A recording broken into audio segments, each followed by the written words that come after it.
Hey, Finer Works live discussions will be starting at 6:30 in about another less than 15 minutes. So if you have any questions, you're going to be using the Facebook chat live there, and on YouTube, you'll use the live chat there.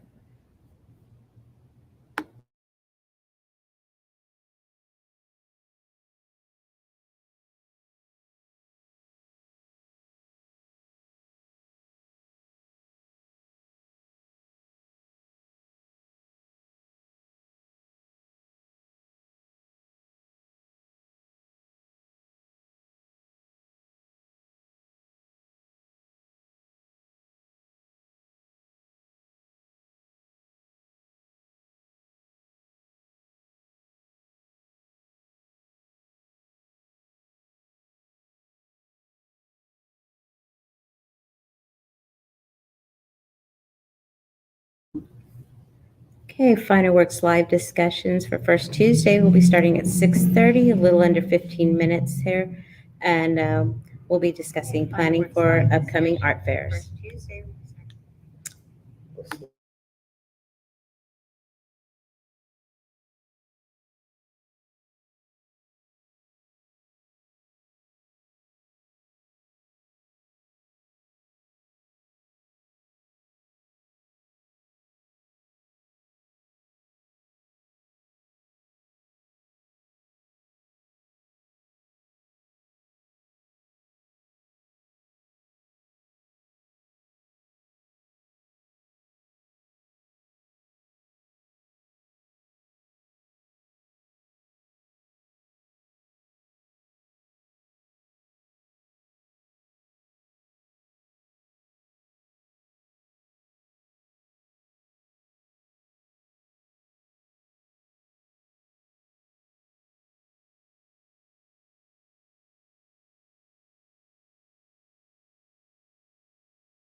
Mike. All right, guys, welcome. We are trying a whole brand new software we have been doing for the last almost 2 years or almost a year and a half of Zoom meetings to do these lives. So we're using a brand new software called StreamYard. And what we're going to do is cover tonight a topic that we get a lot of questions on, mostly just because we work with so many artists. I'm also been an artist assistant for 9 years now with Robert Tatum, who is a local artist here in San Antonio. So I've done a lot of my shares of pop-ups, festivals, his art gallery, you name it. We've probably done some live event with it. So packing up and getting ready to do some of the shows, it's almost a second-hand nature thing. But an interesting conversation kind of came up with some art friends when we were talking about planning for art fairs. I have a friend who does really well with his original paintings. And he's talked about how he's always wanted to drive the Pan American Highway from Alaska down to Argentina. And so and now this is something him and his wife, who are in their 60s, they don't want to really do this adventure on their own. So they actually have started working with other artists, and they're looking at getting an RV. It's almost like a caravan at this point, I think. I can't remember how many artists are now getting in on this.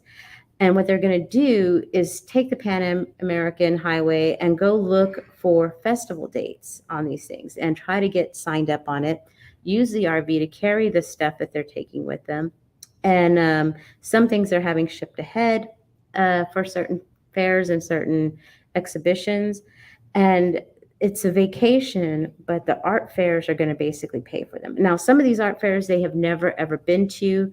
They have no expectations of what this is going to be, especially post-pandemic restrictions. So, and I say that just because I realize there's still worry out there in the world about the COVID scare, but yeah, in different countries probably have different. And I would assume most countries are probably opened up, but there may be some restrictions. And still, you don't know what, even with the restrictions, you don't know how the population is going to react. You know, you might go and the restrictions may be all lifted, but maybe attendance may not be there for these fairs. So that's going to be something that's going to have to go into consideration when you're getting ready to plan for this year's art festivals. So I kind of wanted to jump right in. I went and looked at now, and I'm getting used to this new. Before we go any further, what are you seeing as far as with the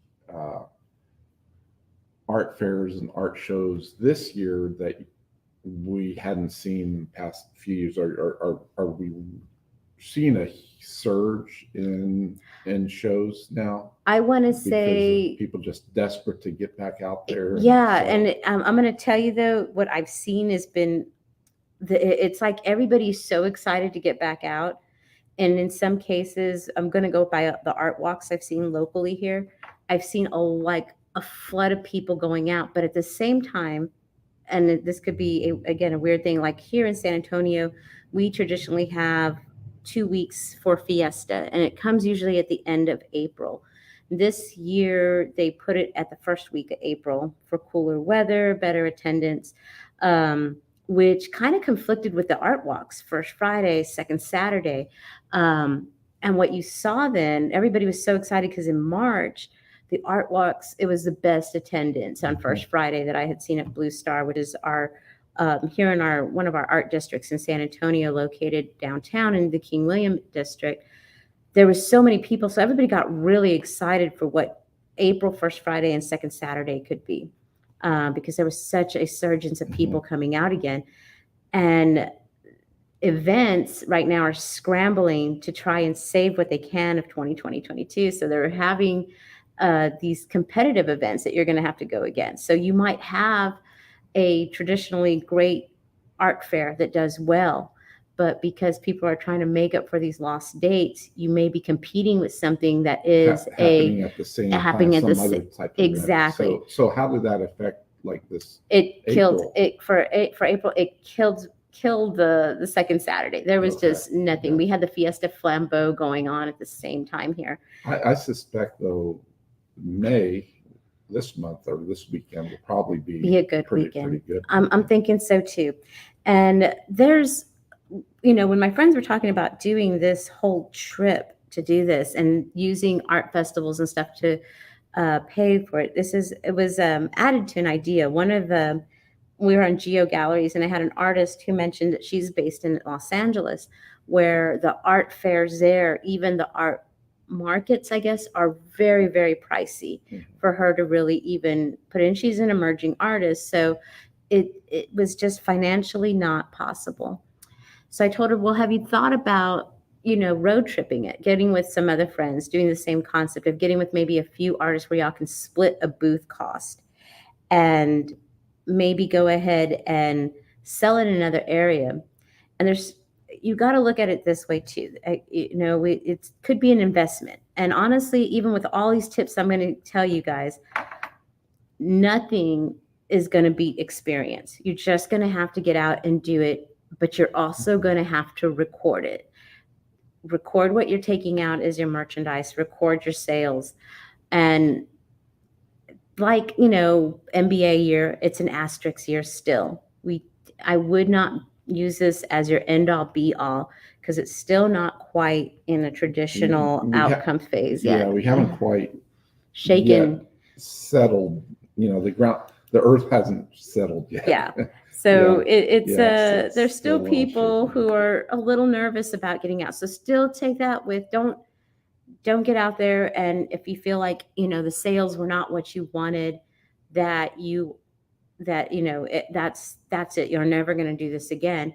Because again, this year is still not a year it's still a year in transition. If this is your first time, and regardless of when or, whether it be now or 5 years from now, if it's your first sale and or your first show and you don't do well, don't give up. Yeah. Because I would venture to say most, if not most, many artists do not find themselves successful at their first show. Exactly. It's almost like there's a lot that goes into it. Yeah, and it's almost again, like a rite of passage. It's like you have to kind of your experience level on it too. There's so much that goes into a first show. There's marketing, there's social media, there's so much that goes in. And then, you can do everything right and it rains, hurricane comes in, you never know. But those that are successful are the ones that have failed initially, learn from their mistakes and continue and don't give up. Yeah. And that's part of where I'm grabbing from some of the stuff on here. Because again, it's going to be experience. It's just like many of you, when people come up to artists and they're like, well, my kid could draw that. Or no, and people say, I saw you do that in like 15 minutes. I'm like, actually it took, for my artist, I'll be there. It's like that took about 55 years and the 15 minutes to get it onto the canvas. It's that experience, and you got to treat everything that way. So don't let it discourage you, but take it as this is what I need to record. Now, I think the scary thing for a lot of people is the financial that you're going to put into this, because it's not, and that's just it. It's not an expense; it's an investment. Yes, that's the way. That's how you have to think. You have to look at it. Yeah, and that's some of this. Also, think if this is your way of not only when you've been in your own market for so long. I find that a lot of artists basically saturate their market. They're very well known in their area, so you start to see print sales kind of slide. There's not that excitement anymore to see you. So sometimes taking a break from your area, one, kind of has people waiting to see you when you get back, and two, you're able to start branching yourself out so that you are, starting to build your collector base. And that's part of the other thing to think of what this is. The investment in it is that you're building that collector base, and you're also giving yourself some time to build to have new work available.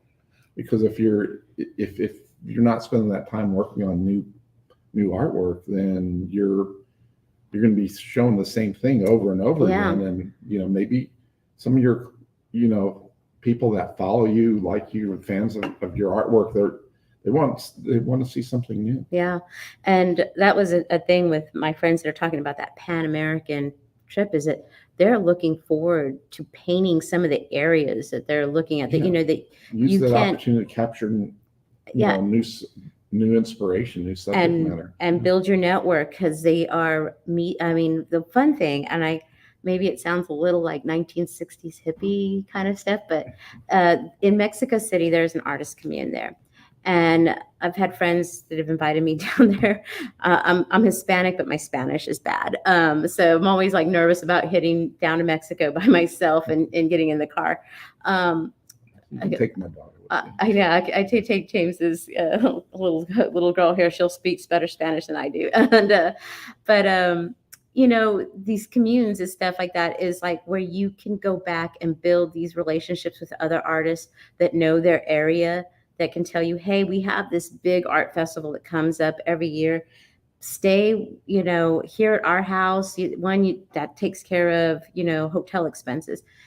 You build that friendships with other artists. And I find artists are amazing, because I've been invited to so many artist households around the world to go ahead and stay there and go check out the art scene. And that is something you're only going to get.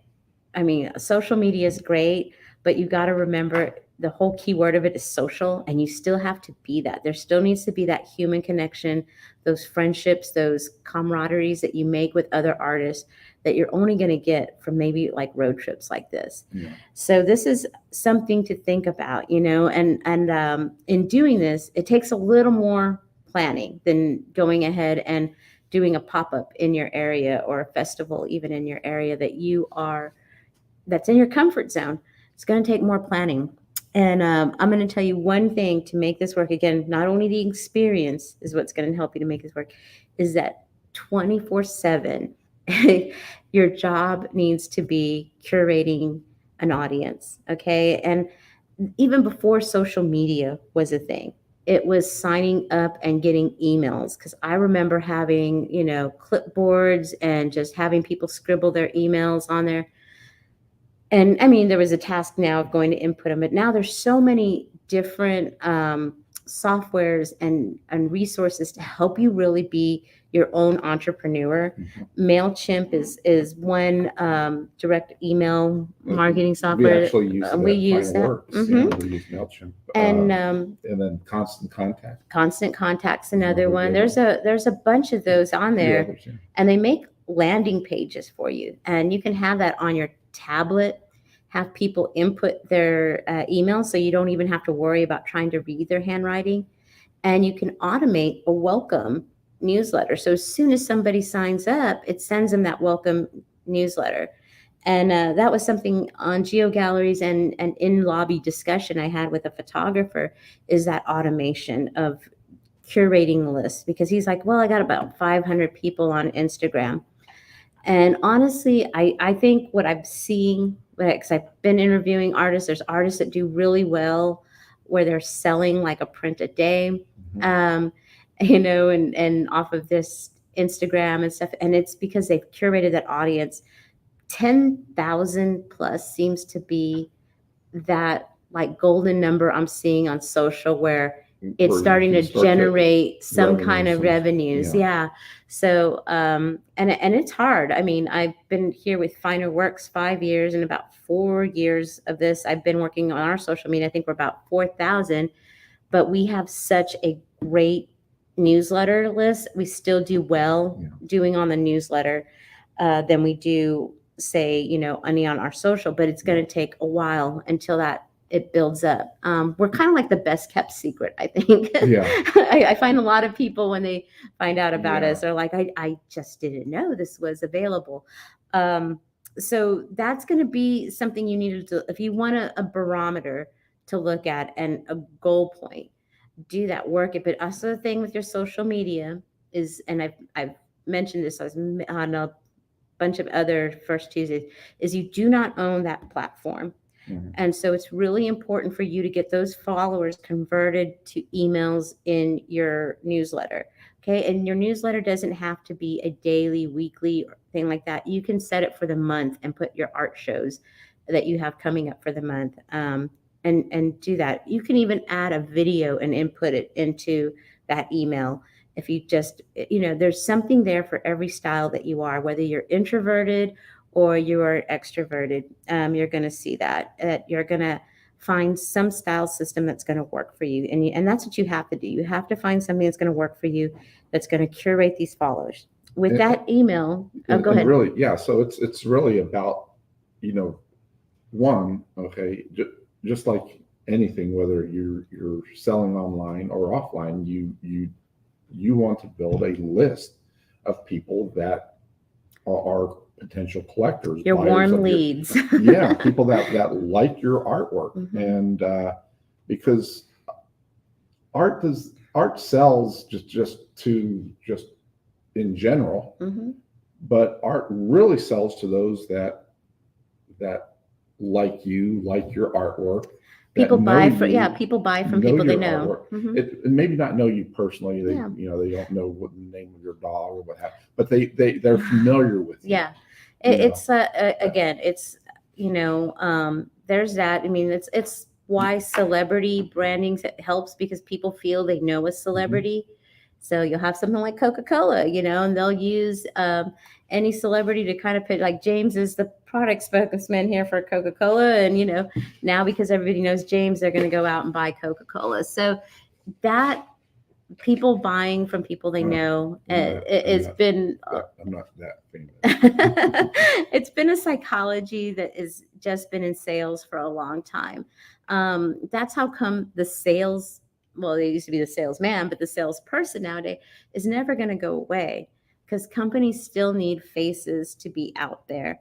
And that's what you have to do. And if you're not a good seller, find somebody who is, that'll represent you. I work with some artists, and some of them they're really extroverted, but they're horrible at selling their stuff. They'll give it away. Me, I'm like, oh wow, you're a friend. You're gonna pay 3 times the retail to show your support. So having those what do you call it? Those people who can present the sales end for you are worth the investment too.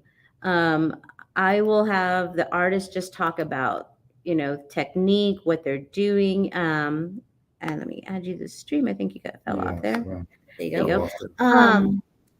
Your mic. And so having somebody who can go ahead and sell for you is worth an investment. If that is completely something you're not going to do, it's great to create your art, but a lot of y'all, your end game and your best desire is to kind of at least have your art support you. Like, this is your job. And I do know a lot of artists where that is their job. They do not work a 9 to 5. They do nothing but paint, curate, but they're also on the hustle end of it. They're booking the shows, they're getting paid commissions, they're making prints, they're handling the business side of it. So if you want to do that, that's going to be a skill you have to go ahead and develop, or it's going to have to be someone you're going to invest in.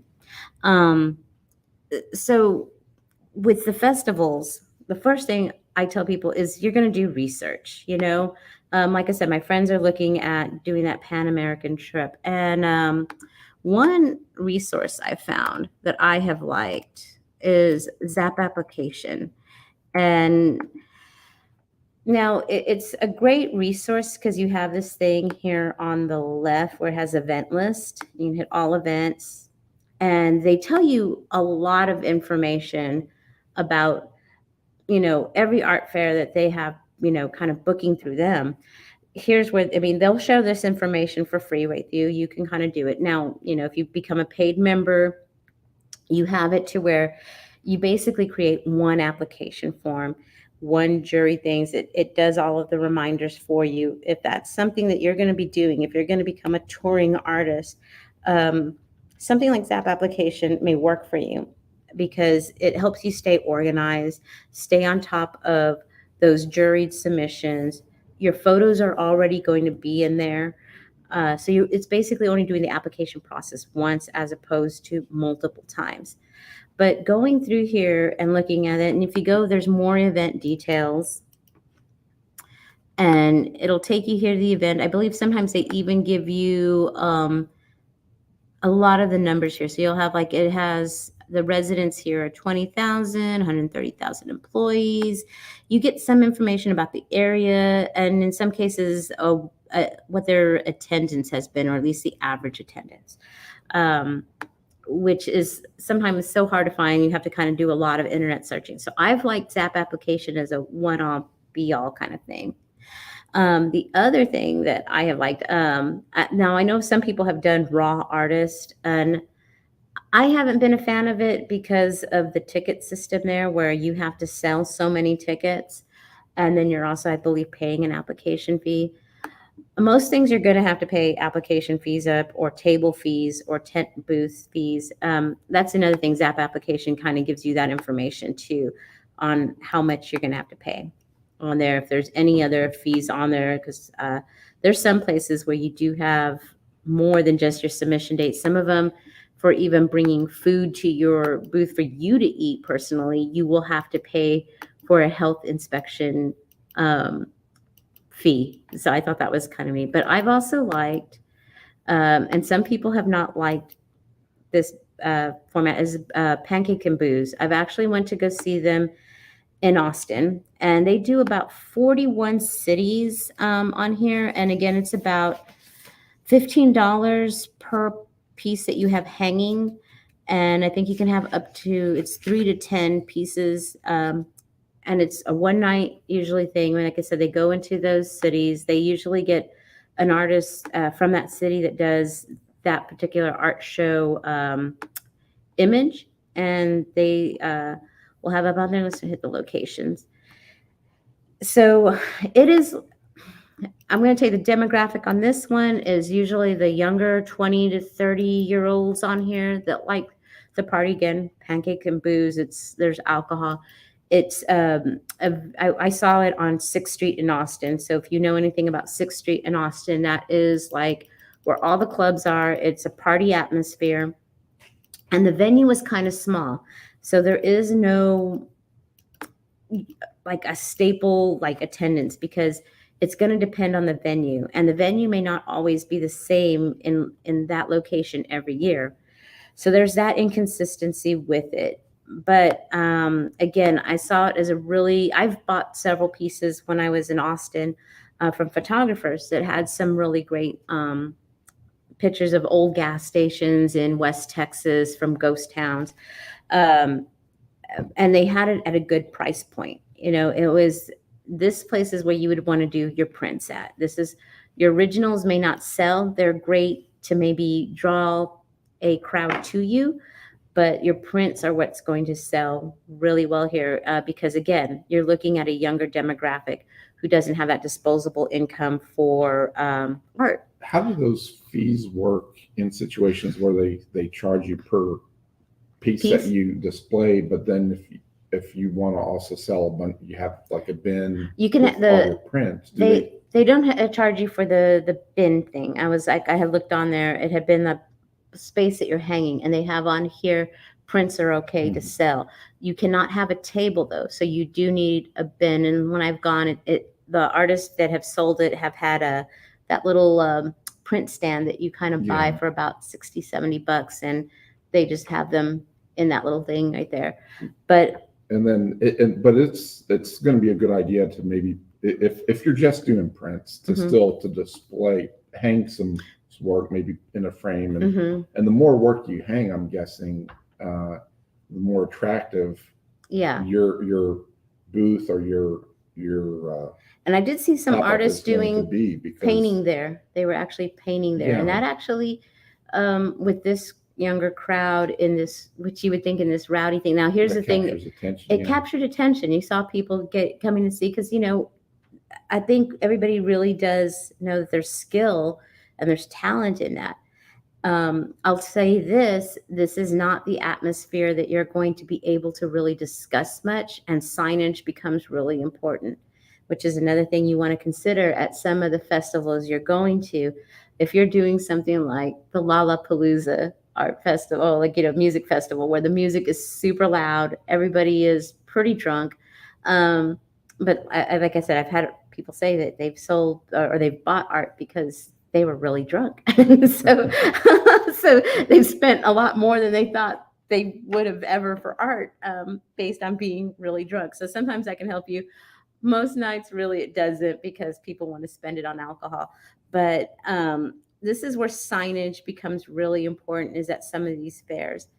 And what's funny is, I got asked this question 3 times in the time since I've decided to put this together. When somebody came in, then somebody asked me again online, was commercial printing for canopy tops, the 10 by 10 tents that you take out to this. And so I looked into that because, the artist I work for, it's something we have thought about too. And he does great designs for a bunch of restaurants. So it's like, designed for us for once. And you can look, I think most of them I looked at were between $150 to $599, depending if you want to do sidewalls. And sidewalls, in some cases, may actually do well for you in this day and age of Instagram. Going ahead and having your art on the sidewall, especially if you get that end spot, the aisle end, where people are coming to come take a picture just like they would for a mural. Have one of your best pieces of art just right up there and get people, there. But you can go search. The term that you want to go look for was just, custom canopy printing. And there's a lot of places that do that for you. What about those banner stands? Banner stands, Like the ones vinyl. Or where you raise Oh them yeah, up yeah. Now that's also you're gonna have to check also with what do you call it? The fair that you're going to. Some of them don't let you have too much protrusion because of they're trying to kind of keep walking culture at the festival. So some festivals they're fine with you doing it. It's all going to be variation. You just got to check with the rules. Some people load them in if they're doing a whole bunch of fairs, and they'll have them out at certain fairs and other fairs no. So these are like your retractable banner stands. Yeah. Let me see if can I show this? I think so. Let me go ahead and come here, and I'm going to stop my screen share and let you do one. How do I do this? At the bottom, you'll see share. Okay. Right next to settings. Yeah, we're loving this new software thing. It's +6. And then just hit the share button and it'll tell you, just like Zoom. Oh, I didn't. I was okay. Share screen. So. And so, like James is mentioning. Okay, so. Things to drive people to your. Not yet. You're gonna. No. Gee whiz. Okay. I think I can. Contact. Yeah, you got to pick which. Yeah, it's not letting me. Let me go look on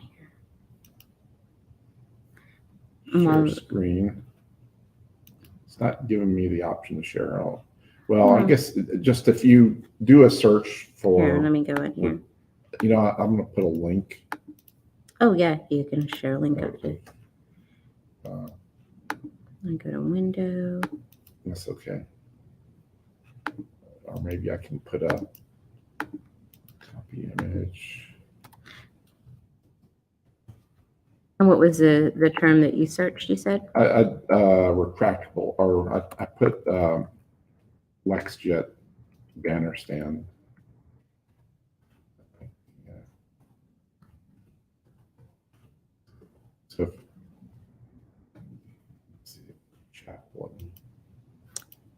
Okay, so say something like that right there. Yeah, exactly.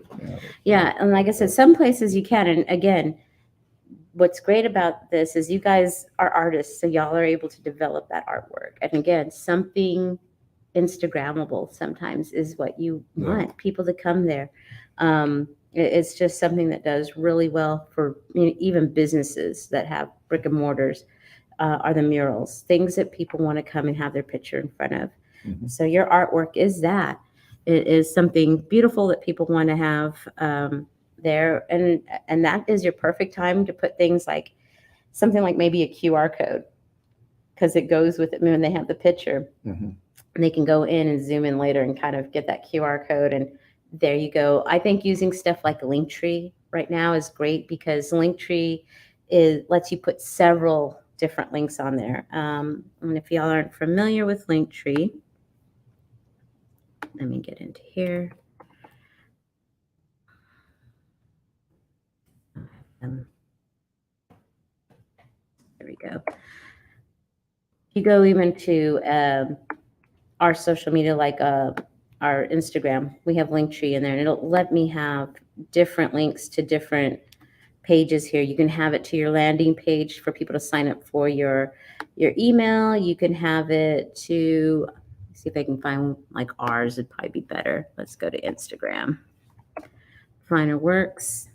And this is something that, people on Instagram are finding, because you can only have one clickable link on Instagram. But when you go like that, here it is. It's able to give me different things that I'm talking about in our post, but I'm also able to keep our blog, our stuff about our papers, our samples, our YouTube. You can put in photos here that connect to your post. And again, like I said, you can put your landing page for emails, anything you want in there. And they can find you in all the different places. So Basically creates a shortcut to various links you might have. Yeah. And sometimes people's website URLs, which is the address and that you see at the top of your browser, the website address can be super long. Yeah. Especially if you have a website that has like a shopping cart system. And so this is a way you can kind of shorten that and it helps because nowadays on, everybody wants to find information online. Because sites like Twitter, we use it on our Twitter too, have like character limits, and you need something that can shorten those links. Yeah, so this is great. You can just put up your Linktree on your Twitter stuff and put that. But these are the things that you need to do to keep curating those audiences that whole time before you even start going out. Because this will help. Now, the other thing that has helped me also with the things to consider when you're doing your research also, here's kind of creating your budget for this stuff. There is the fee that that you're paying to be there, but with my artist, I tell him, let's also consider the fact that you're having to pay me, that we may be out at he may be paying for the meals stuff there. If we're traveling, there's hotel. So I take those costs in what I need to make back at an event, and that helps me a lot with what I'm going to do as far as my budgeting, because I need to make sure it's not too much of an out of pocket expense. Sometimes, I mean, while this is promotion, it's sometimes a lot of the times it's promotion if I don't think I'm going to sell. So what I try to do is come up with pre-sales. Going online, telling them, hey, we're coming to your area. Would you like to buy? These are what we're taking out on the road with us. If you want to secure your art piece, you can purchase now and skip the shipping fee and meet us out at the art fair, and we will have your piece there, and you can pick up. Sometimes that pre-selling helps. Maybe even offer us a discounted price to kind of encourage those people to come in there. Yeah. Because they're going to be paying for their admittance into the art fair too. So but sometimes offer little knickknack items that for like a coffee mug or a mouse pad or something that you have on there that you're able to buy a bulk of, maybe with commercial printing even sometimes, that you're able to kind of give out as a low cost. It's basically covered by the cost of your originals or by your prints. Your retail costs can kind of bring in all of that stuff in there for you. So when you're looking at all of these things, you want to look at, do you want to do this tour with solo, or do you want to kind of caravan it? And I think getting together with other artists really does help break up the cost and stuff that you have to incur on doing some of these, and it gives you a better experience at doing this also, and you get again that shared experience of, and it'll also boost your confidence, because yeah, if you just go in there by yourself for the first time, you're going to feel like a deer caught in the headlights. yeah, sometimes in you many do. cases, and having kind of a group of peers kind of going through that same experience, Mhm. or going through that experience with you, helps I think the first time artist, Mhm. or photographer that's wanting to sell their work in a show, because you'll be able to maybe harness their experience. You'll be able to kind of collaborate on ideas, and they'll be like I said, they'll be right there in it with you. Yeah. And like I said, there's a lot of things you want to consider when you're kind of putting and one of the best tools you're going to have on this is like Google spreadsheets. I love spreadsheets. But I was a marketing research director, so that's part of it too. I like to look at the analytics of some of that. You can go get the attendance. You can kind of, go find all of these different things that you want to research. What is the demographic of the audience that attends? What is their income? Because that really does make a difference on what you want to have out, and how many different price points you want to have available. Some cases with a younger demographic, sometimes anything over $40 is just not going to sell at those kind of, like I said, pancake and booze to kind of go on, is that so many young people are there, but they want to party, and dropping $40 right there might be what their limit is. So kind of taking into factor your attendance demographic. How long is the festival? Is this a 1-day festival? Do you want to do a whole weekend festival that lasts, 2 to 3 days? Do you want to do a festival that has back-to-back weekends? And in that thing, like I said, you have to look at your at all of the different factors of your commitment and time there. What about, should that influence you as to determine what you would sell?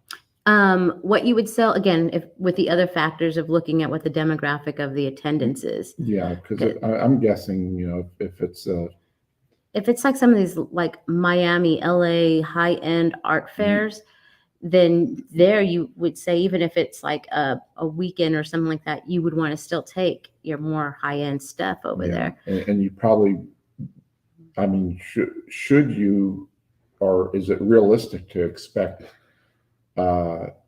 sales on just prints sitting in your bin versus at those higher end ones? Or do you still have those buyers that Yeah, you do, and but you also are going to have buyers that are going to want to buy that frame piece that you have, the larger frame piece that you might have hanging. Well, what's nice is like up. with us, is as like, and a lot of you have used us as your printer, is the drop shipping. I have sold stuff that has either been already sold out at my booth, or I've been able to say, this, especially because sometimes the framed pieces that I have up after they've gone through several events are maybe scuffed up. They're not what I want to give to anybody. And I will go ahead, I make the sale, I take the money, and I have the piece drop shipped to them. And I tell them, hey, you don't have to carry it around. The festival will be at your house in 2 weeks. And what do you call? They have my email. Because you're doing everything through transactions that are getting reputable, like PayPal, Square, all of those things. People are now familiar. They're comfortable doing commerce with. They don't feel like you're going to rip them off. When you did before, you couldn't do a cash action. Like I would take your cash and I'll mail it to you later. What's funny is we've actually will have artists, photographers that will get these frame pieces that happen orders at nighttime, or in the evening, on weekend nights, Friday night, Saturday night, and sometimes they'll tell us that I'm having this drop ship because I didn't have the piece available, or I'd already sold that piece and someone else wanted it. So it's like that. So they're ordering from us almost in real time to Yep. fulfill that order. Yeah, it's a Which is good really problem to cool. have. Yeah, I like I kind of said, neat. sometimes, I mean, like I said, you don't always have to overpack for this because you have that option, especially with fine works, to go ahead and do drop shipping. Yeah. It's great. But like I said, when I But was, it's good to have those it pieces is to show, because there's nothing, just in sales in general, there's nothing like a tangible tan- piece to tangible, show. yeah, Yeah. because it really creates a sense of value when they see it. You see a picture on screen, but when you see it in print or in real life, it's just nothing can compare. Yeah, and we're gonna have. And I haven't decided how I'm going to bring that discussion yet to show. I'm interviewing tomorrow a group that's working with a digital artist out of Florida that they've never met, and they're creating canvas print pieces to their NFTs to give that tangible thing. I told them it opens this NFT art market to the mainstream that is uncomfortable with NFTs, that doesn't understand the grasp of it because there's nothing tangible. So I can't wait to bring that story to you guys later.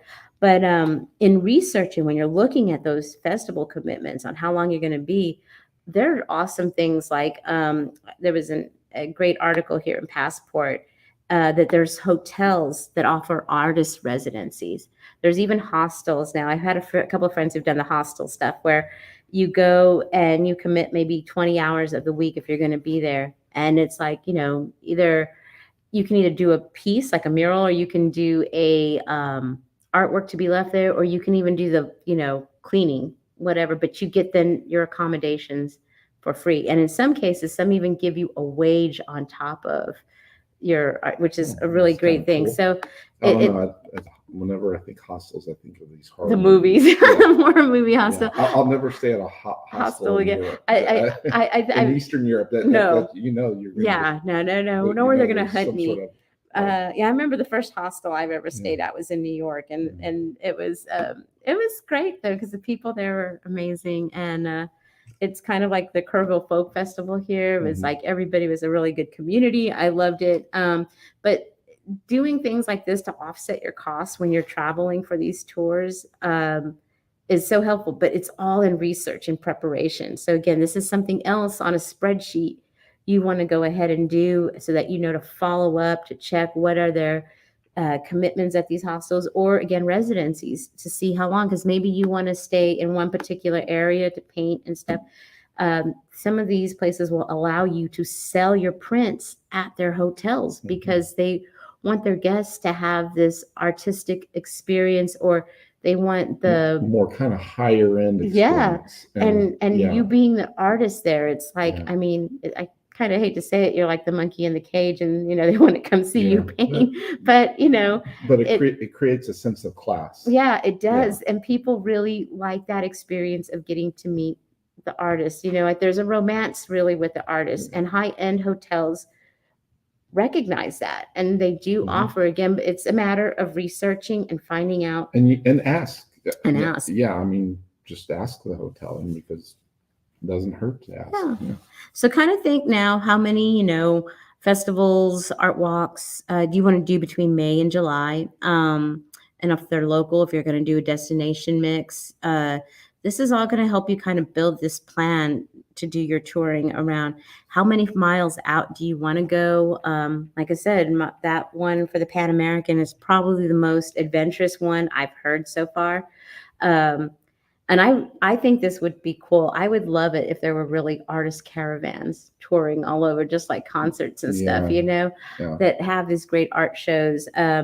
We used to have at Art on Fifth something called the trunk sale. So you could have people who represent artworks by Warhol, Basquiat, and me being here in San Antonio growing up, there wasn't a lot of art things to go see. I like that we have the McNay, we have the San Antonio Museum of Art, but getting to see artists from different parts of the world, I want to say that didn't really become a thing until most recently with the festival circuits.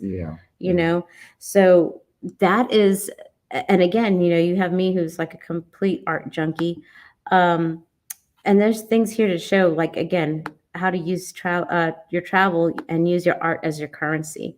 which is kind of the NFT, but this is like, look, this is one of the examples I was talking where she ended up doing murals. But her, as a mural artist, she wanted to see how many places she could get out to around the world to have her thing, have her mural, her artwork out there, and have her name on there. And that is, like I said, it just depends on your goal. Also, think of what your goal is out there, because then that'll help you feel fulfilled when the art sales maybe are not there, and when they are, it's a huge confidence builder. But you're going to have these opportunities to basically brand yourself in different parts of of your area that you're traveling in. So think about that. There's great ways to do that. The other question that I have gotten the most, I mean, this has just come in from so many places, was people really wanted some kind of formula. Like, how do I know how much inventory to take, right? Because that's your investment. And there was a great blog I ran across, and I think this was from 2019 or 2021, 2019. And she had some great. Now, granted, she's more of a crafter, but when you're looking for formulas, this is a great kind of set to kind of go and look at. And let me switch off over here. I'm going to stop sharing my screen so we can kind of talk about some of these that she had on here. One was going ahead and basing off of the vendor fee that you have to pay, right? And her thing was go ahead, get 8 to 10 times your fee and double the merch. So example, let's say based on the entrance fee that you're having to pay to get into the fair, it's $50. So at 8 to 10, you're looking at $400 to $500. Then you want to double that number and go $800 to $1,000 in merch is probably what you should have, so that you can hit those. Now that's not your cost. That's what you would. That's your retail. If you sold all that. Yeah, it's your retail. Yeah. It's not your cost. These are just to get what you're going to take an evaluation of your inventory. That's another spreadsheet you need to have, and we'll talk about why it's also so important. Her second one was based on sales goal. Bring 3 times your sales goal. And I like that idea. Yeah, see, so like I said, and all of these are going to be what works best for you. So based on the sale goal, the example would be, say you want to have $1,000 sales goal, then bring $3,000 worth of merch or 3 times the product to hit that goal. So, and I come up with that sales goal number again by looking at still my cost of admittance of how much my booth fee is, how much the artist has to pay me, and again, any travel that we had to do. So that kind of comes up with my sales goal number. That can be really frustrating if you, lose set possible sales because you don't have merch. Now, of course, you can always offer to, like I said, drop ship. Never lose a sale. But nothing helps sell something as well as having it right then and there for. Especially when it's kind of those smaller items, the prints, things like that. People do want to be able to walk away with that simply, but a bigger piece, I can see, because they don't have to carry it with them. Exactly. And sometimes, I can offer the discount on it too, and say, because I know I'm going to do like a bulk thing of to replenish my supply when I get back and stuff. So sometimes I'll say, okay, well, I can probably even give you a discount on it, and I'll ship it to you later. So that helps a lot, is having that option. Let me get in here. That was on our sales goal. The next and third one that she talks about, let me see, that's the sales goal example. Let me see, it's based on the attendance number. And I thought this was interesting because I liked, again, because I kind of like population numbers and things like that. And what she has found is like to expect 1% to 3% of attendees will purchase and look at your and you have to look at your average price of your items. So again, you're going to go ahead and list out all of your inventory and kind of write your retail price. so that you kind of have an idea. And then she says what you would do is take the average cost of your products. Let's say it's $18, right? After you've kind of looked at everything. And the attendance at a particular fair is going to be about 2,000 people. And if 2% of the attendees make a purchase, which would be about 40 people, you would take that and multiply that average price. So 40 times 18, so $720 in merch. And then you want to go ahead, and I would go ahead and triple that right there to see what I need to bring. And that would help me decide, Make a decision. Yeah. That's an interesting formula. Yeah. But that makes sense. And I guess 1 to 3% is average in many of these. And I want to say, yes, I know, and I've had friends that did the Starving Artist show 2 weeks ago here in San Antonio and La Vita. Mhm. Again, La Vita is a great tourist destination here in San Antonio, and it's right there in the heart of San Antonio. It is it's historic. It's already even known for the artisans in that community, and they did it, and they didn't have a good sale thing on it. And the October one did really well, and this one didn't. And I told them, well, you've got to also look. Well, you see the attendance. One, it wasn't the same, Mhm. and then two, it was the weekend after Fiesta here, after Easter.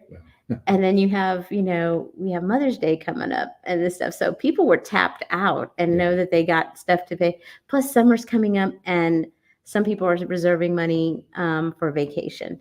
Yeah. So that April is always a wishy-washy kind of month to do sales. And at least that's what I have found. And it's locally because of and then San Antonio, and I'm not sure, but San Antonio, and maybe people don't realize this, is San Antonio is a tourist town. Mm-hmm. You think San Antonio, what do we got? Well, we have the Alamo, but it's a big tourist town, especially for wealthy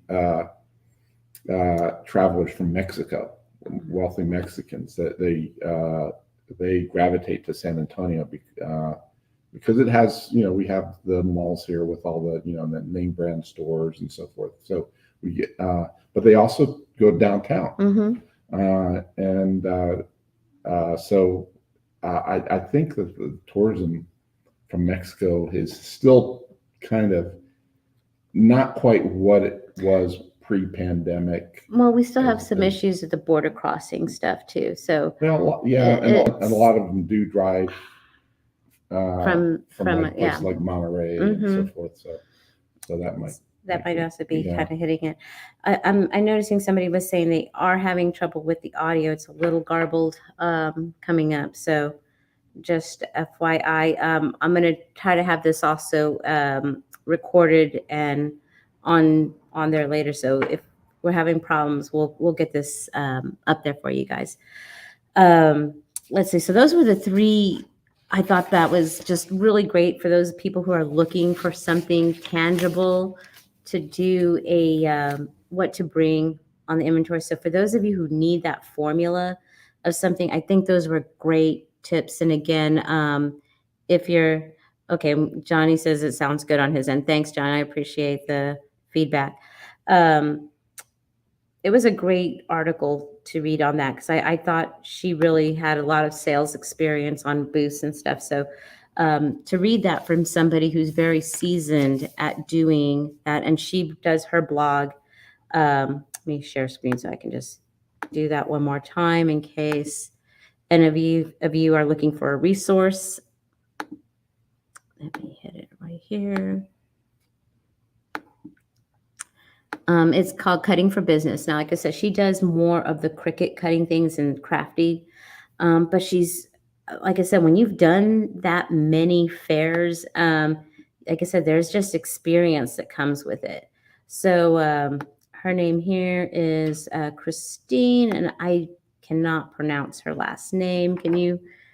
Put my glasses on. There we are. Schnagel? He's got a Greek name, so I figured he should be able to pronounce any other names. Yeah, you can see my last name. Yeah, so if I have a hard name to pronounce, I just ask James. That's not Greek, so I don't know. Yeah, okay. It's not Greek, you can't say it, huh? Well, something else that, as like I said, for me, I kind of consider all of those options of, staff, hotel, gas, things like that. The festival durations, the income bracket, again, of the attendees. These are all things that you want to factor in. And then again, is your budget, get into Google Docs or Google spreadsheets. Start putting in there your expenses. Look at what it was going to cost, and then how you got to make it back, and how much. If make sure to stay within your budget. Don't do something where you have to basically take out loans or not be able to meet your expenses. Um, and if you find really that this is just something right now you're not going to be able to do because maybe finances, then what I suggest during this time during the art fair season is to go ahead and start researching, going out to some of the fairs and checking them out. Great, Jessica. I'm glad to hear that the audience is doing great. Thank you all so much for letting us know. So that might be connection on Zip's line. That maybe his connection isn't too strong. Our connection, admittedly, has been a little spotty today. So yeah, so it could that's be why I was concerned. knows, But it's good to hear either people. or, yeah. But go ahead and try to go and at least research during this time. Go see what attendances are like. Go start building your database of events you want to hit. Like I said, if you're not able to afford traveling right now, wonderful thing of the World Wide Web and social media, start finding artists that are showing at those shows. You can usually go look at their booth picture. They're usually the first on that post from that event. Go contact that artist and ask them, like, how did you do this year? How did you do, the year before the pandemic? Is this a good fair to go to? Is it worth traveling to? Like I said, artist community is a great community. Y'all are very helpful with each other. I really have loved seeing that on Geo Galleries. So that's going to be something that you can do now, especially, like I said, if this is not something that you're ready to financially do, or you're not in that part of planning yet to do that, or you haven't created enough artwork and you're still trying to do that. The other thing, with promoting and all of this stuff that I want to talk about, we've talked about our signage. Securing your merchandise here is something I wanted to talk about with this. Right now, there is a surge in trailer thefts, hitch trailer thefts. People who are, I don't know if y'all have been watching the news, it's just, there's like family after family that's just talking about like their U-Haul trailer as they're moving being stolen. And it's sad, but it is kind of a thing of touring. If you have friends who are musicians and have had their gear stolen, you've heard it all. So there are stuff like I found this, which was Art Insurance Now. And the thing you want to look, not just, I'm not, affiliated with this company. We don't have anything here. It's just something that I found on their site that you want to look for in here is going to be coverage for artwork while in transit, at exhibition, in storage worldwide. So that kind of coverage might be something you want to invest in, depending, again, on after you've done that whole list of inventory on what the value of your art is. Like I said, it's an investment, and to lose it is horrible. And galleries, that's part of the reason you see these huge splits. The insurance that galleries take on there, in case there's a fire and all of it is just gone, is that we're able to pay the artists out. So that's something you might want to look at if you're touring across, is that the safety. The other thing I would say, because I just know a lot of friends that are doing tours right now that are going to be taking their art and they're keeping their art in there. It is a pain to unload your artwork at night and reload it again in the morning. So, the thing people want to do is just leave it there, especially after you've done a show all day and you're sunburnt, you're hot. But if you can, I would take the extra Yeah. time. You're a former police officer, so you probably have seen theft and in Austin too. So I'm guessing, you probably Yeah. ran into musicians who lost gear. There's padlocks that you can do not only for the door, but for the hitch of the trailer. Anything that you can do to discourage things. There's also nowadays the GPS trackers. And also don't advertise what you Exactly. what That was one of the what you- things on there. Don't put it on there what you have. Like that. Don't act like a big shot at places. Yeah, I'm Yeah, touring and I'm taking all. I have a big RV, but yeah. we're staying over here. Keep things kind of like Little on the subtle deal. and just low key as far as where you're keeping your artwork. I mean, if you have the ability to, if you're staying in a hotel, bring it, and you have the ability, Yeah. bring it into your hotel room. Store it in your Yeah, hotel because room. you can even that's even like with places when you're staying with friends and stuff. There's also the way you should park your trailer as close as you can get it backed up against a wall. Exactly. Yeah. Do that. I've traveled with my family from the West Coast to the East Coast multiple times. So that was part of my, I want to say my driver's ed was my dad making sure that if we took a trailer, we have to park it like right up to the back without hitting it. So that's going to be something. And there is also the GPS trackers now that people have, and they put them on a lot of their things now. Law enforcement can't do a lot with it, even when you call and say this is where it's at. Yeah, they're not going to drop everything and go chase down your artwork. I can guarantee you. So but it is something. I would just go make a sticker that says, there's 144 GPS tags in here. Try to figure out which one doesn't have it. Yeah. So may work. It may not work. Yeah, but anything that you can do to add time for how long it will take to take your stuff. Anything you can do to discourage. Yeah. But there's something else I wanted to mention, talk about here with the art insurance, and that's shipping your artwork. Let's say you want to ship it to the location of the fair, and because you don't want to actually.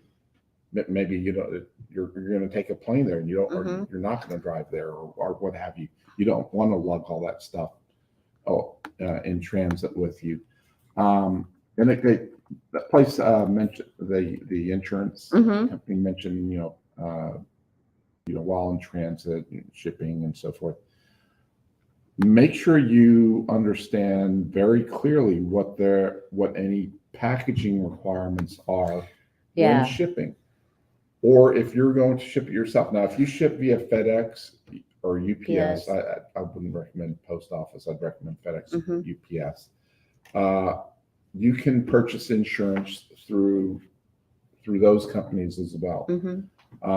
But again, make sure you follow what their practices, what their recommendations are. I mean, if you're going to pay a little bit more, but if you can take it to a FedEx store or a UPS store, let them package it for you, because that it falls on them. Yeah, it falls on them.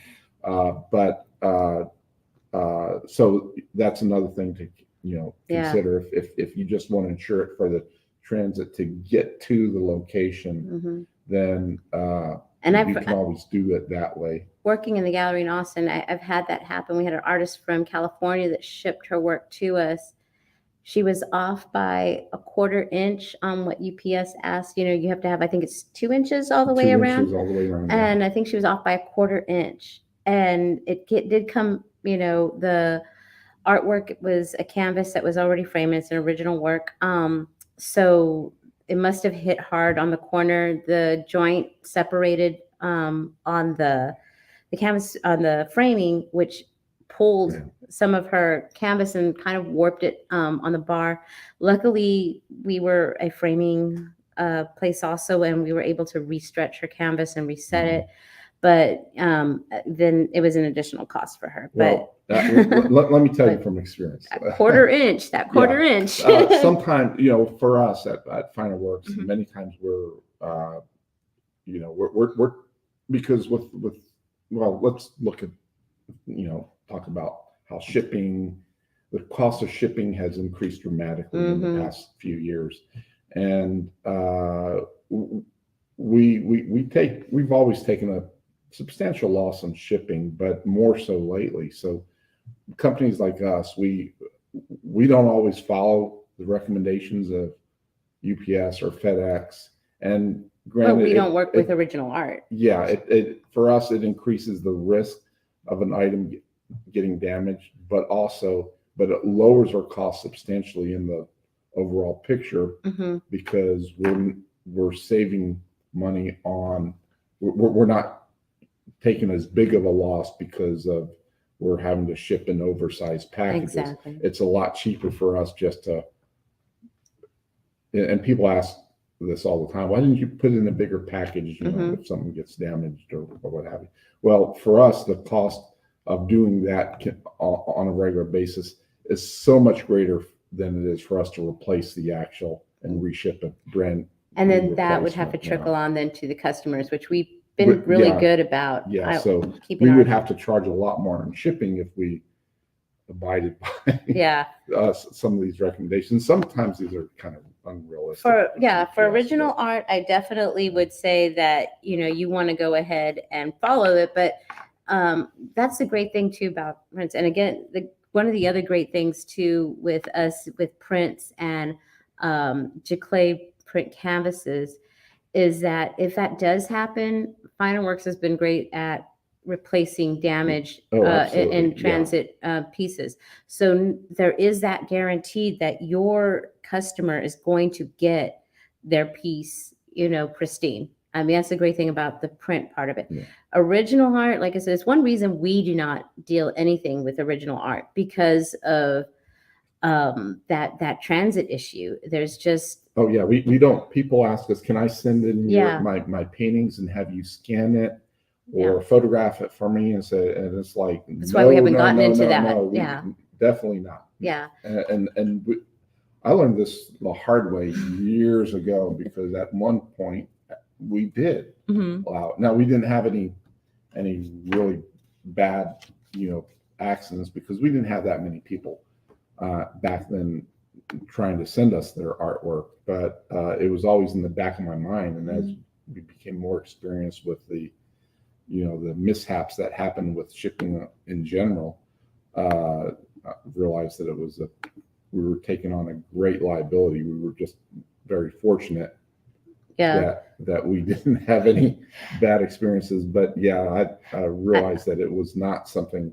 If you ever want an insight on the just haphazardness that shipping can be, watch Shipping Wars. This is where contractors, people who have trucks and trailers, will go bid on somebody to go, and a lot of it is original art and sculpture art and these things that would normally go freight for what we would see.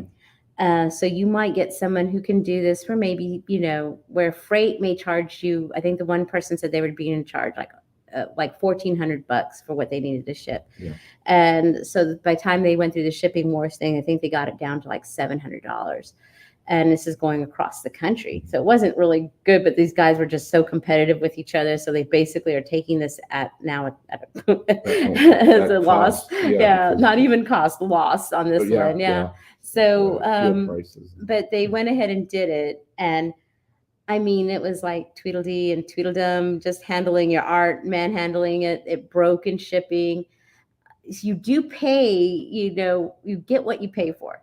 It's a lot of it. So if you go watch how some of these people will do that, there's a reason that some places, there's a thing called, I believe, art workers. I love following them on Instagram because they do art shipping and a white glove art thing and of transit. And it's something that it costs a lot, but my God, having that insurance on something and just work it into your price, guys. I mean, for certain things like that are, original pieces, work it into your price on the sale as part of transit. It's just, it's that safety. The other thing with going ahead and doing all of the art first, like I said, all of it is planning. And another one I found here was this craft show CEO website. And there's things on here I think they left out. I would definitely put on here, but they had a checklist thing here. And I like this, the products and prices, you want to think about all those things that we were talking about here. They're doing the production cost at 2 times and the wholesale. Then wholesale times 2 would equal your retail price. If you're anybody who is, again, in that early stages of selling prints and stuff, here's a good formula too. If you're trying to come up with pricing information on how to do that, that's a good, start right there. Once you are somebody who can command more, like I said, there's people I know that sell giclée canvas prints that are hand embellished for 6 figures. If you get to that point, and I hope everybody does, but I know it's rare, you can raise the thing. But for starting, this is a good place to start at.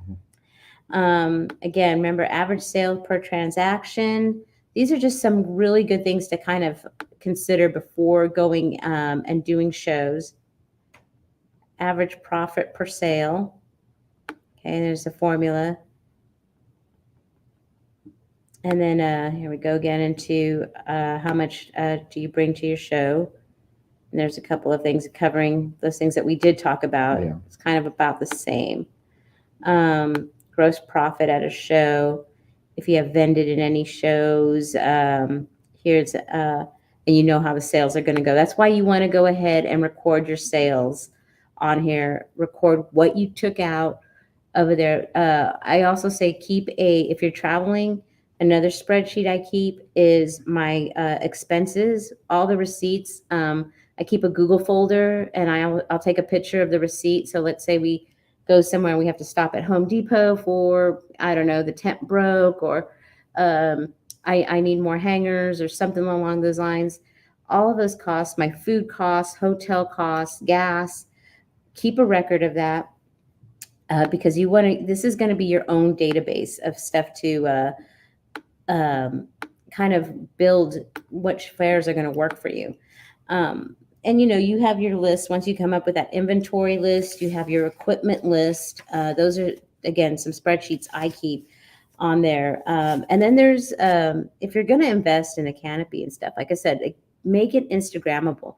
Remember too, if the duration of your shows, if they go into night, you want to make sure you bring things like lighting. We put a bunch of like the white Christmas lights underneath into the tent. If you want solar power battery generators now, they are really affordable. So you can actually have those to plug in your stuff and plug in your devices like your phone and your tablets to take in your thing. If you need to have Wi-Fi, it's something else to think about. So those are things you might want to invest in to have out there. So Kaylee had asked, and I'll go ahead and show it again, to discuss the preferred canopies desired. And I don't know if there's really discuss the preferred canopies desired by Fine Art Festival. Asking, is there specific brands or styles is it kind of all over the place? No, it's actually the 10 by 10 pop-up tents are a lot of it. And in some places, depending on the festival, some of them provide the tent space too. It just, like I said, if you're going to travel for more, the 10 by 10 is a good investment. You can get that at Home Depot. I think even Walmart now is selling the 10 by 10s. Yeah. And I've done DIY kind of sandbags or weights. I've actually just get milk jugs and save them and rinse them out. And then I've fill them with water. Yeah. And keep them there. And, if I lose them or whatever, it doesn't matter. But I found out, like I said, I also used to work for a company that did events for craft foods. So we had tents, and going down to Corpus Christi and seeing the wind gusts that I had, having things like that where I can immediately fill a jug of a gallon of water and use that as a weight.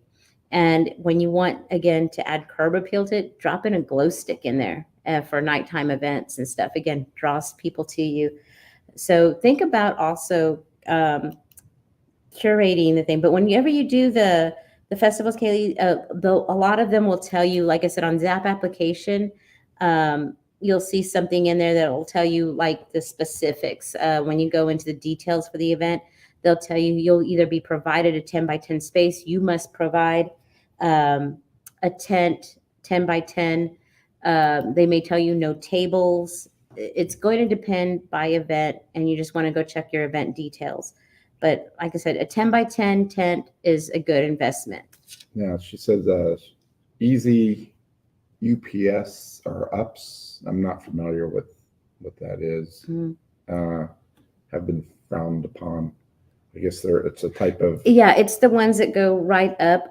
We've used them a lot here with the artists I've worked with.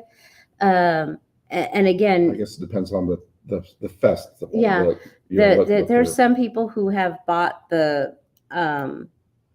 There are, I want to say, it's almost like an art space because these walls are thick. They're not vinyl. It's not a pop-up tent. And those have been, well, just aesthetically, they look pretty. Yeah. But like I said, some of the events will provide the tent space. At least the ones that I've gone to where it's a little more fancy because they want the uniformity. But I mean, we've done miles and miles on 10 by 10 tents for a long time. At least I have with the 9 years that I've been working with Tatum.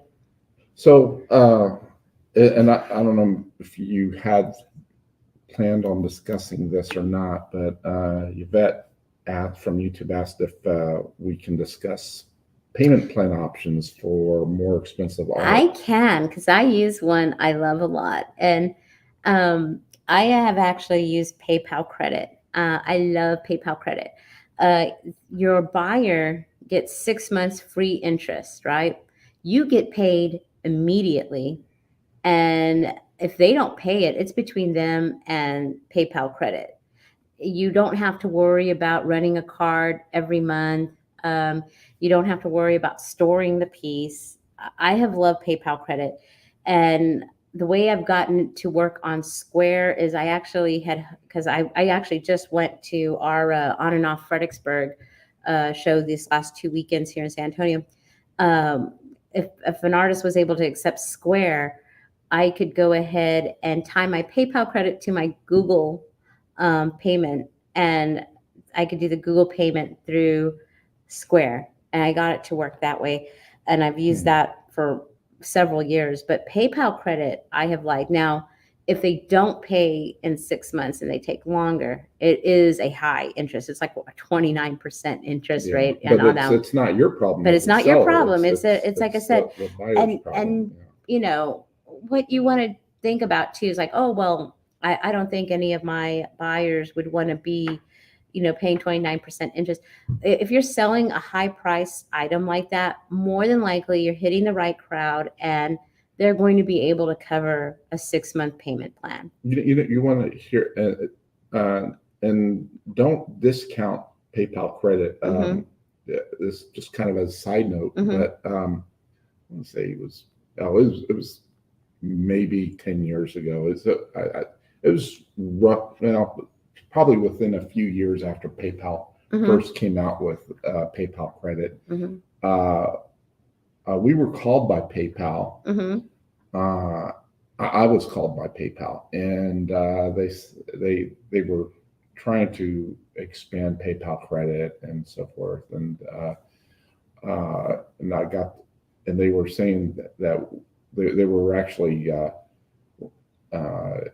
I forgot exactly what they wanted us to do there, or they weren't what information. I think they were asking what our workflow was, but it came out that we had a very high rate of PayPal credit purchases at Finer Works, higher than normal. So a lot of the artists were using. I think something like almost at one point it was like 5% of our PayPal sales were done through PayPal credit. It seemed very high, but it was very high for them, and they were wondering, I think, what we were doing prompted it. Are you promoting this? I said, no. I was barely even aware of it. That it was a thing, But so I thought it was interesting. So the point is, don't discount the effectiveness of letting people know about that as an option. I mean, and it takes only a few minutes. They do everything there. Now I'll say this, the only thing that kind of is weekend sales are kind of weird on there. It stays as a pending for a good long time till Monday. Oh, yeah. And that's the only thing I well, don't with crazy PayPal, like.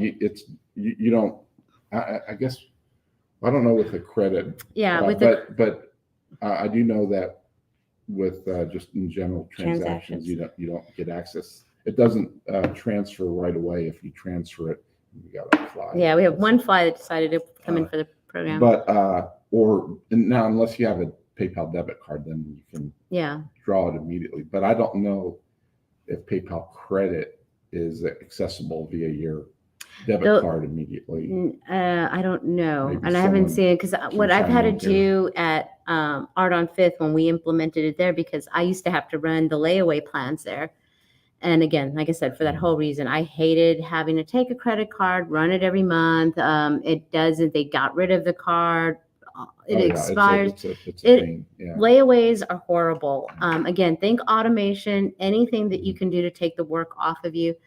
So with PayPal credit, what I would do is, I would take their driver's license information, just like I would for like when checks used to be written, and I would run it. They would show me their thing that they got it. They show me their PayPal credit screen on there is that they've been charged and it's going through.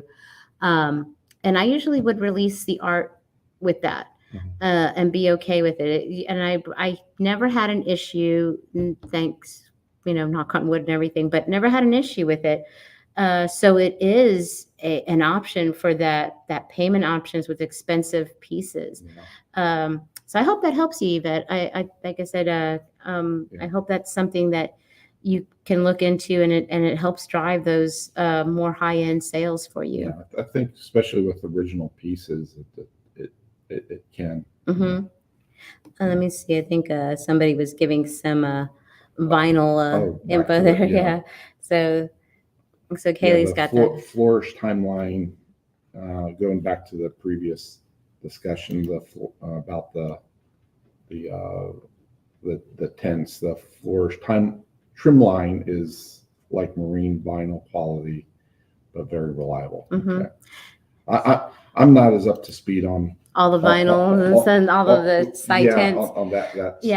So it is, like I said, sure, and I will say it seems like every year, though, with those pop-up tent things, I do have to replace every, like at the end of every season, and I would always keep a backup tent, especially with so you go to like beach. If you buy the cheap one at Walmart, you're probably going to have that one. It's not going to last very long. But there's some that are, like I said, really good quality, and they're worth the investment if you're going to be touring.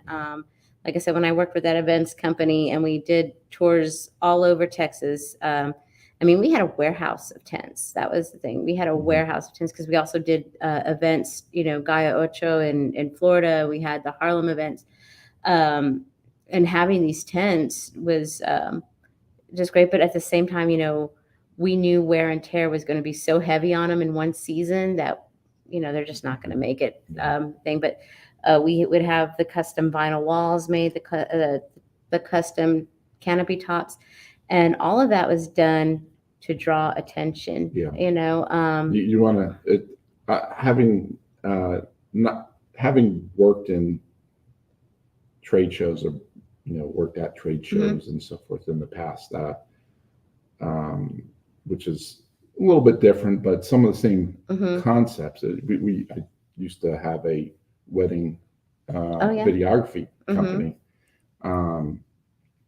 and which turned into a wedding video and photography company. But I remember our first show and feeling just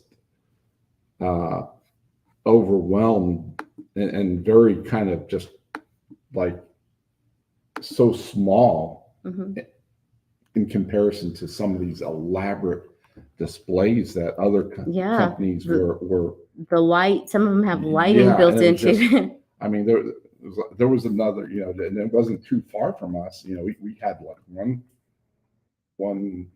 4x8 foot table and just one little section. We had some samples. We had a TV playing videos of sample videos, and it was like, and I remember thinking, oh wow, how cool Yeah.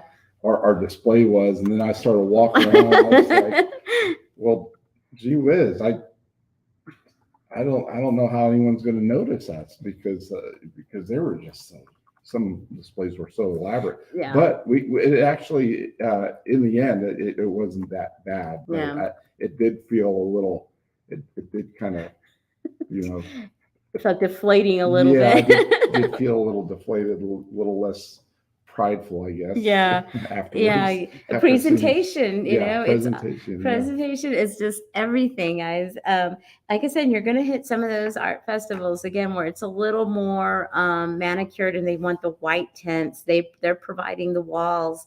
They want everything more standard. Yeah, they try to keep it like I said, it's just this I sea of white. I've gone to some art festivals like that, and the pop of color is the art, but I like it when I can go someplace. Just as I guess I attend a lot of art fairs. I am an art fair junkie.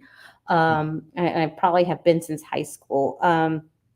So 30 years on doing these things. But it's seeing that creativity in a tent and stuff draws me to there. And if anything, I follow that artist. There's artists that I have been following probably since high school. When I was a kid, I couldn't purchase anything because, I worked in like Fiesta, Texas, theme park jobs and stuff when I was a kid.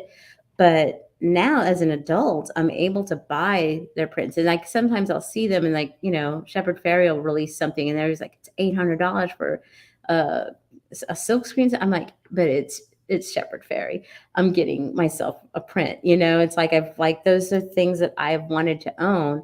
There's artists that I will probably never be able to own their original, but I think as I've gotten older, as I become a more sophisticated print buyer, I have definitely found things that I have wanted to keep and I frame up all over the place.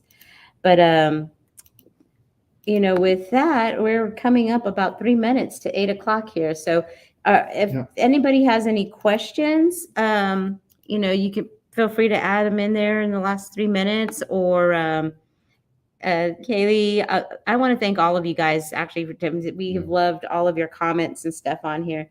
Lawrence, Yvette, thank you guys for coming. And like I said, if you have a question that we didn't answer.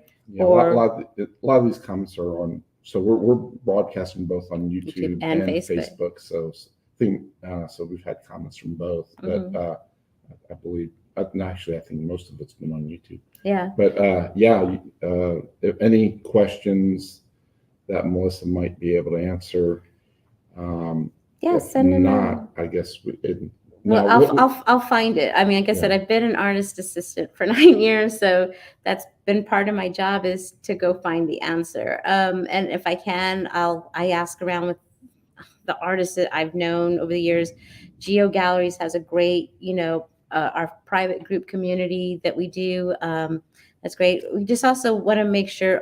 Let me let people know. We do have a sale going on, guys, that ends on Thursday. So let me get into our Finer Works site here and have you guys take a look at this. It's our Epson fine art paper.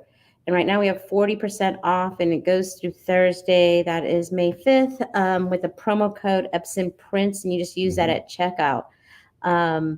I love our sales. I tell a lot of my friends that are artists, these are when you want to go ahead and try something big, when you want to see how it looks going big. These are great times to do it. These Epson papers are really good quality paper. So I know we carry the Handyman line, which is very high end, but and a lot of our users prefer the very the high-end paper, like Hanamiel, but don't let brands like Epson discourage you. I mean, we have a lot of people that say, "Hey, that's all I want is Epson," and we recently actually reprofiled our Epson enhanced matte paper specifically to our printer. So we're getting just the most accurate color as possible. We're using a very high-end color calibration system and color measurement system.